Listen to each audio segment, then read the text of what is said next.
rebuttal. All right. And Your Honors, this is an appeal out of Wilson County Criminal Court wherein the defendant, Mr. Negron, after a one-day trial in 2022, was convicted of one count of aggravated assault. A little bit of the factual background for this case. Mr. Negron is alleged to have and is convicted of an aggravated assault against his now ex-wife, Miss Kelsey Negron. And the incident that he was alleged to have and convicted of the aggravated assault occurred on March 18th of 2020. And we can all kind of remember that period of time. That was right at the significant outbreak of the coronavirus, of the COVID-19 pandemic, and there was some fairly chaotic and paranoid individuals and just the general feeling amongst the population with respect to that novel disease. And why that's important in this case is that Ms. Negron was a healthcare professional. She worked in the hospital, and I believe she was a nurse practitioner, and that kind of set the tone in terms of Mr. Negron's state of mind at the time that this incident occurred. There was some disagreement or dispute as to the propriety of her coming home when they had 3 children that were all really young of age and potentially exposing the entire family to this disease that nobody really knew the significance and the deadliness of it at that time. And ultimately, the incident involved her returning to the home and entering the basement, there being a disagreement, yelling and shouting, and the use of a bar stool. And it was the use of the bar stool that the state established at trial, I suppose, or argued at trial, that was the deadly weapon for purposes of an aggravated assault. And so Mr. Negron in this appeal challenges the sufficiency of the evidence. And like the attorney before me, my colleague before me, arguing sufficiency of the evidence in his case, that because Mr. Negron was convicted at trial, he now bears the burden to obtain the relief, and it is a significant burden. So whether a weapon is, in its use or its intended use, capable of causing death or serious bodily injury, that's a question of fact for the jury? Yes. Okay. Yes. All right. And so our argument today with respect to that is that the bar stool, being the instrumentality, is not an inherently deadly weapon. And so then we look to the state versus McGooey as guidance, and I hope I'm saying that right, with respect to that issue. And that's the case where an individual used a pellet gun, I believe, and had a standoff with law enforcement, and the pellet gun's not an inherently dangerous weapon. And so the Supreme Court of the state of Tennessee said that it's the manner in which a particular instrumentality is used or intended to be used that defines it as a deadly weapon in that particular circumstance. So well, the statutory language, though, that it was interpreting was whether the item in its use or in its intended use is capable of causing death or serious bodily injury, I believe. Correct. Is that right? Yes. Okay. So how is the bar stool here in the manner of its intended use not capable of causing serious bodily injury? Well, and so the testimony at trial was an allegation that he had hurled the bar stool at her from 4 feet away. And where Mr. Negron is arguing that that doesn't constitute a manner, or excuse me, an intention to use the weapon to cause death or serious bodily injury, is that she also wrote a letter on November 24th to the district attorney's office detailing that the bar stool was pushed in her direction. And further, with respect to that particular incident in that letter, she says that I do not feel that Brendan used the chair as a weapon in attempts to kill or significantly harm me. But there was also evidence that he hurled the bar stool at her, correct? That's what her testimony was, yes, This Your Honor. was a 4-foot tall, wrought iron, heavy bar stool. Yes, And the jury, as the trier of fact, heard that evidence, heard that it was hurled at her. I believe it knocked her down when it hit her. And they yes. also heard evidence where she's saying, on second thought, he didn't mean to use it in this way. Well, they convicted him. Sure.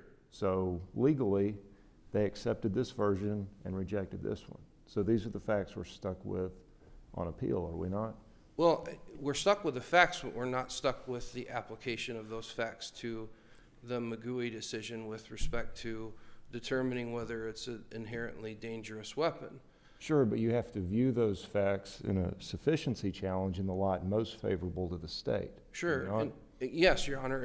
And I think, and I would submit to the court that with respect to what Your Honor is getting to is similar to the argument that the state has with respect to the State versus Phillips case, wherein a metal folding chair was used, which is not an inherently deadly weapon, in a manner to or intended to inflict serious bodily injury or death. And that was, forgive the pop culture reference, but it was a folded metal chair. And I'm reminiscing about watching wrestling as a child, where I knew where you were can going with imagine. Yeah. Right? Yes, and so I would say that this is distinguished in that in her letter, and I understand that Well, the we letter, though, the believe- letter's countervailing evidence, right? And so under the standard of review that we have to apply is we take all the evidence in a light most favorable to the state and we discard all countervailing evidence. And so even if she comes in and says, I don't think that's what he actually meant, that doesn't support the jury's verdict, so for a sufficiency analysis, we don't consider it. sure, So what I think we do consider, maybe, are all the surrounding circumstances when we're looking at intent. And so the surrounding circumstances I think we might have are that we have a 4-foot bar stool. It's made of wrought iron. It's tossed at her from a short distance away, close proximity. That's not the only thing he tossed at her. He also tossed a drum snare. And that's not the only thing that happened, because there's a physical assault and there's a threat that says, I'm going to kill you. And so a rational jury, considering all of the surrounding circumstances, including the threat, the multiple items thrown, the nature of this item thrown, the close proximity, and the physical assault that's occurring, could reasonably infer that the defendant intended, the manner of its intended use, was as something that was capable of causing serious bodily injury. I mean, that strikes me that that's above the bare rationality that the jury would need, right? So, I mean, how do we get around that? How do we get around that argument? I mean, the jury doesn't, on our review, we're not having to find beyond a reasonable doubt. We just simply have to find whether bare rationality supports the verdict after discarding all countervailing evidence, and it looks like it might. well, and I would submit to Your Honor that You don't have any of those facts in Magui, well, or in GUI. You don't have the threat, you don't have the physical assault, you don't have the multiple items thrown, in the very nature of this one, a heavy item thrown from short distance away that actually strikes her. right, Your Honor, and what I would submit to the court is that with respect to the countervailing evidence, and I understand that this court looks at it from the perspective of the countervailing evidence that would tend to indicate otherwise is not something that this court should consider in terms of whether or not sufficiency of the evidence has been met. But just like Your Honor had indicated before with respect to all of these circumstances surrounding the incident, such as the snare drum being thrown, the assault that occurred afterwards, and then the threatening language that indicated prospective harm, not retrospective harm, related to what occurred prior to, there's more evidence included that I would submit to the court that provides context to and attacks the sufficiency of the aggravated assault aspect. I agree with you, and if we were making the decision in the first instance, as the finder of fact, as the jury, I think that would be exactly right. But one of the reasons I think that we have such a deferential standard of review here, and I think it's one of the most deferential standards of review in the entire law, candidly, but it's because we have a kind of a fundamental premise in our republic that the courts allow the people to govern themselves through the jury system. And so if the courts come in and substitute our judgment about what inferences to make, what facts to weigh, what evidence is going to be sufficient and what is countervailing, then we usurp the people's right to make those decisions for themselves. And so it's not that we want to go ahead and discard countervailing evidence and not look at that. We're required to do so to give the jury its proper role in the functioning of the republic. And so if we discard the countervailing evidence and just look at the other evidence in a light most favorable to the state, it seems that it passes the threshold of bare rationality, doesn't it? I mean, you couldn't sit back and say, well, that's wholly unreasonable. Only someone who's acting completely irrationally would ever come to that conclusion. It passes that.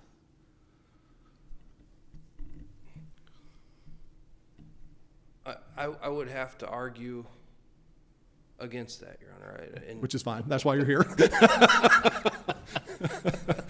Please do it. I don't want to put you on the spot. But just the give and take of the argument. Sure. So yeah. And I appreciate that, I suppose, but I can't. I certainly can't submit to that idea because I'm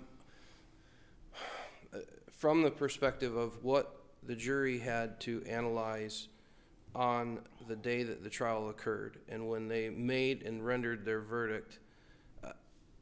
My argument on behalf of Mr. Negron is that with respect to the sufficiency evidence of the evidence, that it's insufficient to support a finding that the bar stool, as identified as the dangerous weapon in this case, was used in an was intended to be used or used to cause death or serious bodily injury. And so that's what my argument is. And as a result of what we're asking, or the argument, I mean, obviously that we're asking for the aggravated assault that he was convicted of to be vacated, and we concede that the facts and the evidence that is presented with respect to the standard domestic assault is sufficient in terms of him being found guilty of that by the jury. So, thank you. Thank you. Thank you.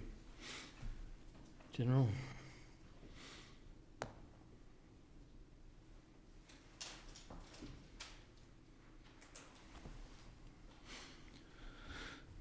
Good afternoon, Your Honors. May it please the court.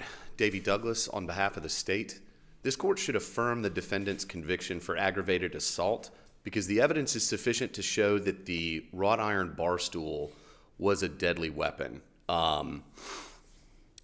The circumstances surrounding the defendant's use of the bar stool and then the photos of the bar stool itself indicate that that was capable of causing death or serious bodily injury in the manner that the defendant used it. We first looked to the threatening phone call almost that started at the hotel where the defendant is verbally berating the victim.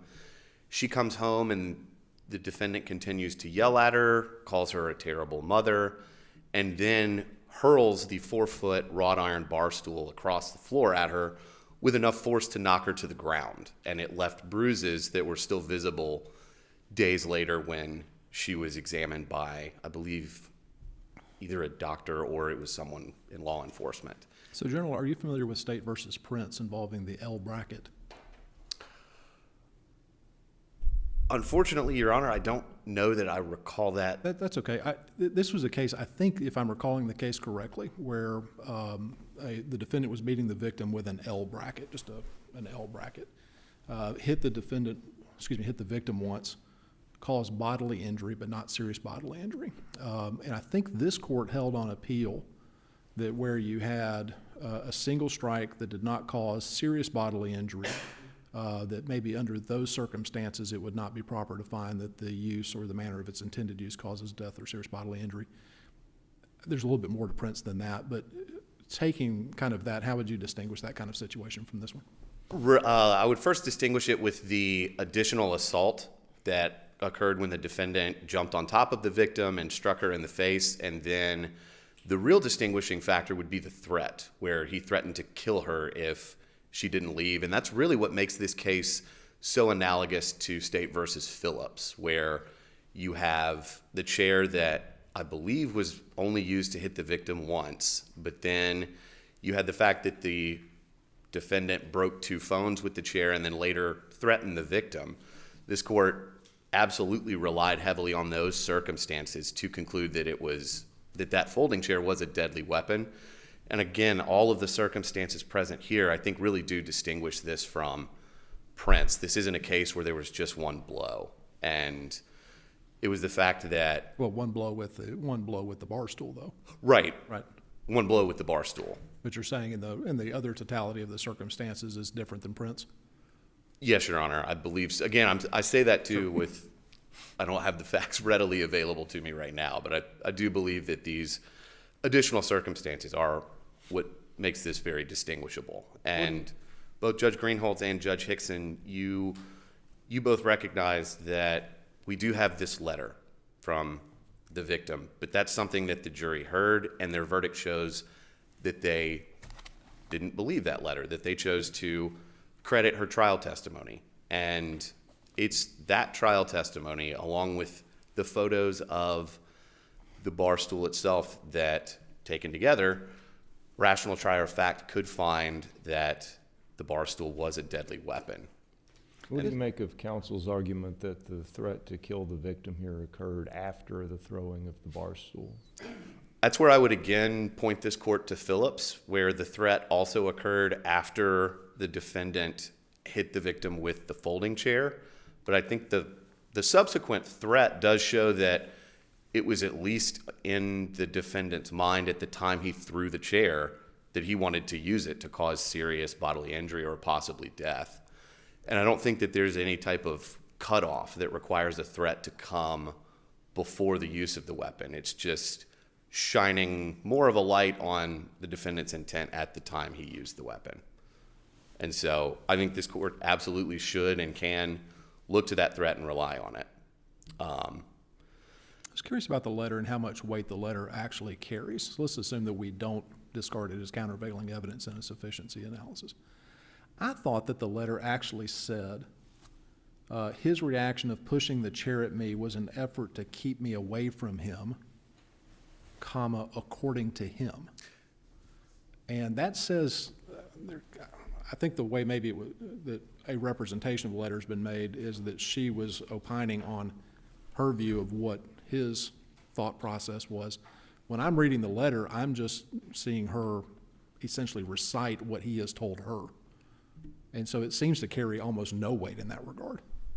I think that's a very fair characterization of the letter. She really is sort of basically reciting what happened that night and kind of trying to assume the defendant's perspective, which the jury's verdict here shows that they didn't give that letter much weight, that they chose instead to credit her trial testimony about what happened that night. So again, even the letter by itself, if it's not completely disregarded, it still doesn't show that the bar stool was not a deadly weapon.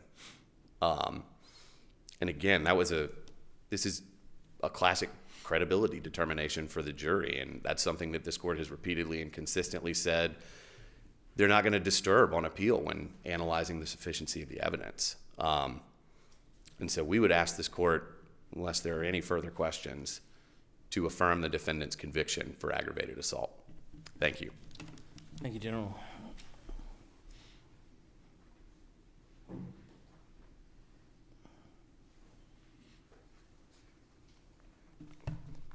I suppose I'll be brief, Your Honors. One thing that I wanted to highlight for the court, and that my esteemed colleague had just noted, was specifically that this letter that was referenced at trial and then was asked about just a moment ago was written from the perspective of making an assumption, I suppose, of what his explanation was for. And I would just like to highlight and point out that there wasn't any contact between the parties that would allow for him to influence directly what she would have written in that letter. There has been a restraining order prohibiting any sort of contact and so forth. And going back to the use of this bar stool, and I don't mean to hammer this thought home, but hammer on this thought so much. But if they were 4 feet away, and again, I'm probably getting too much into how the jury weighs this evidence, but they were 4 feet away and it was thrown at her. And contrasting that with the Phillips case, where the description of how that particular inanimate object was used to inflict injury was that an individual had it in their hands and they swung it at the victim. In this case, it was either pushed or hurled or thrown in the direction, and it, according to Ms. Negron's testimony, it hit her and it knocked her down. But what it does to her, so long as it doesn't cause serious bodily injury, is not what matters for this court's determination. It's the intent that Mr. Negron had when he used this inanimate object on that particular day. Did he intend to cause her serious bodily injury or death with that by throwing it at her? And based upon what was presented to the jury back in 2022, I would submit to the court that the evidence is simply insufficient for any rational trier effect to come to the conclusion that that bar stool was intended or used to cause serious bodily injury or harm. Thank you. Thank you. Thank you, Mr. Champ. Thank you. Yes?